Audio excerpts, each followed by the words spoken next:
Hello बच्चों, अभी जो मैं क्वेश्चन एक्सप्लेन करने वाला हूँ ये क्वेश्चंस मैंने आर एस अग्रवाल बुक से लिया हूँ और ये क्लास 9 का क्वेश्चन है। चैप्टर्स का नाम है ट्रायंगल। ना सी द क्वेश्चन।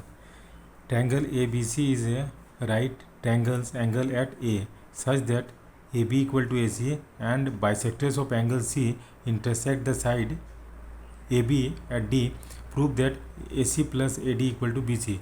देखिए क्वेश्चन में क्या बोला है, पहले हम इसको ड्रॉ करते हैं। ठीक है, एक राइट एंगल ट्रायंगल है, मान लीजिए ये एक राइट एंगल ट्रायंगल है और क्या है 90 डिग्री किस में है, किस एंगल पे है, ए पे है। तो मान लीजिए ये मेरा बी है, ये मेरा ए है और ये मेरा सी है। ठीक है, और जिसमें दिया है कि जो ए बी का लेंथ और ए सी का लेंथ मतलब ये मेरा इक्वल है and bisectors of angle C मतलब जो एंगल सी का बाइसेक्टर्स कहाँ पे intersect the side A B मतलब ये बाइसेक्टर एंगल सी का बाइसेक्टर कहाँ पे ये कर रहा है, इंटरसेक्ट ए बी पे कर रहा है एट पॉइंट डी पे। ठीक है, ये पॉइंट डी पे इसका बाइसेक्ट कर रहा है। ठीक है, ये हमको दिया है तो हमको प्रूव करना है। प्रूव क्या करना है, A C plus A D is equal to B C, हमको ये प्रूव करना है। ठीक है, तो क्वेश्चन में क्या क्या दिया है गिवन, पहले हम उसको मेंशन करते हैं। क्या दिया, पहला चीज़ क्या दिया है कि ए बी इक्वल टू मेरा ए सी, ये मेरा गिवन दिया हुआ है। ठीक है, ये गिवन दिया है। मान लीजिए ये मेरा एंगल 1 है, ये मेरा 2 है, तो मतलब क्या है कि angle 1 is equal to angle 2, ये मेरा गिवन दिया हुआ है क्योंकि डी सी क्या है, बाइसेक्टर्स है एंगल सी का। तो मतलब क्या है कि ये दोनों एंगल मेरा बराबर होगा, ये आपका दिया हुआ है। अब हम क्या करते हैं,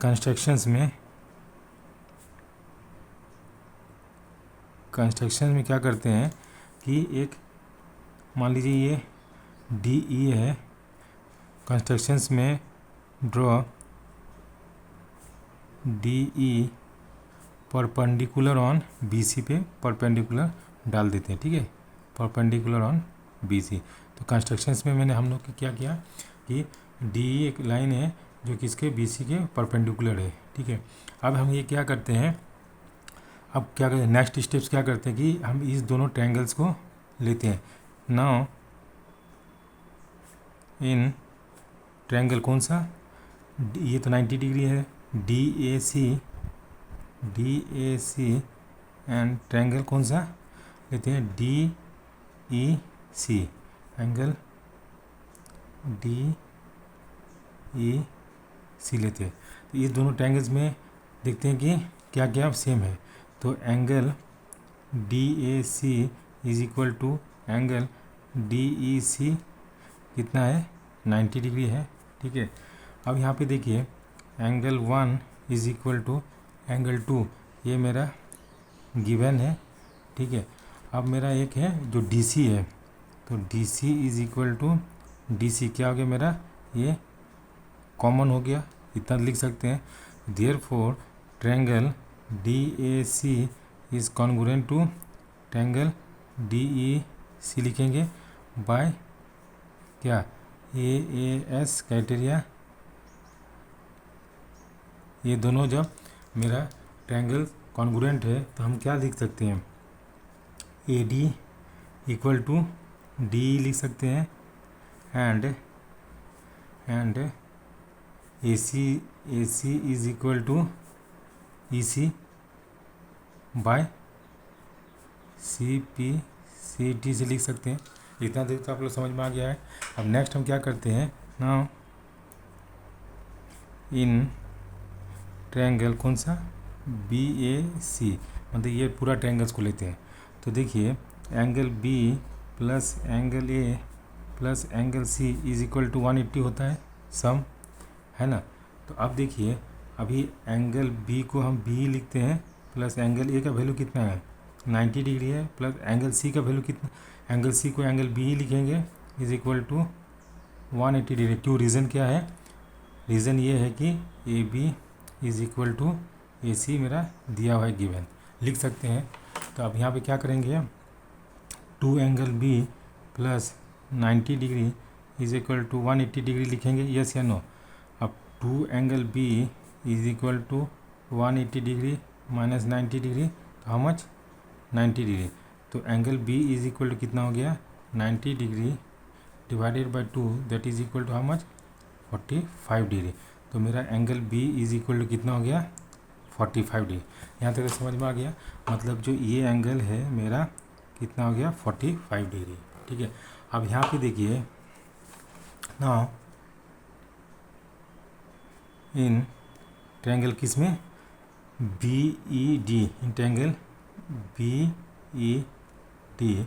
तो angle B plus angle B D E plus angle B E D equal to 180 होगा, यस या नो? 180 डिग्री। तो एंगल बी का वैल्यू मेरा 45 डिग्री दिया है, plus angle B D E का कितना होगा? Angle B D E plus angle ये 90 degree is equal to 180 degree होगा, यस या नो? तो देखिए angle B D E equal to कितना हो गया? ये मेरा 90 डिग्री हो है, तो इस कितना हो गया? 180 डिग्री माइनस 135 डिग्री, तो क्या हो गया? Angle B D E equal to कितना हो गया मेरा? 45 डिग्री। मतलब ये एंगल मेरा 45 डिग्री हो गया। तो इसका मतलब क्या हो गया कि जब मेरा ये एंगल इक्वल है तो इसका साइड्स क्या हो गया? कॉरस्पॉन्डिंग साइड्स इसका इक्वल हो जाएगा। That means B E is equal to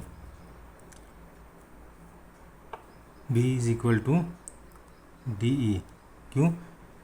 angle B T E is equal to angle B D is equal to angle E B D reason. ठीक है, तो ये मेरा एंगल दोनों सेम हो गया ना। अब क्या करेंगे? तो हम क्या लिख सकते हैं? ये मेरा b equal to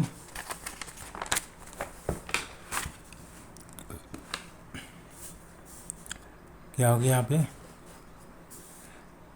B E equal to मेरा क्या हो गया?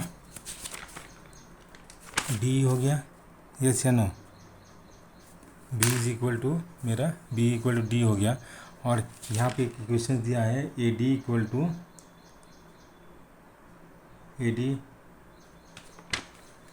मेरा A D is equal to what?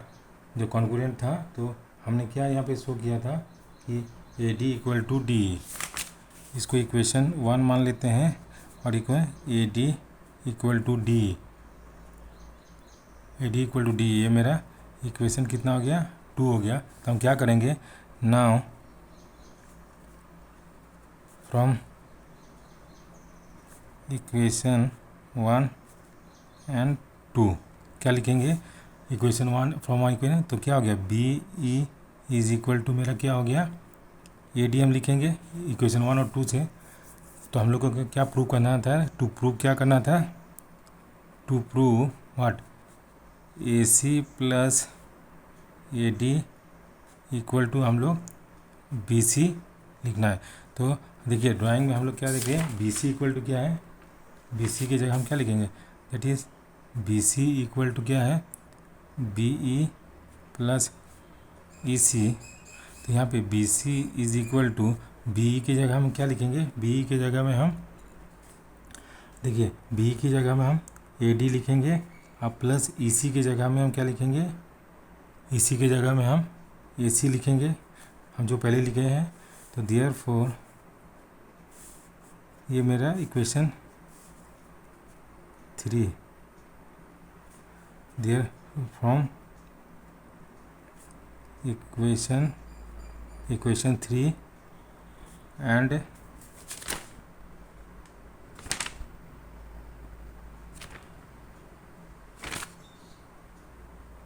यानी इसी की जगह में क्या लिखा है? इसी यहाँ पे इसी की जगह में ए सी। एंड ये मान लीजिए ये इक्वेशन मेरा ये हो गया। ठीक है, therefore B C is equal to A D plus A C. ये हमको प्रूव करना था, hence proved. So this is the solution of this question. Thank you for watching this video and have a nice day.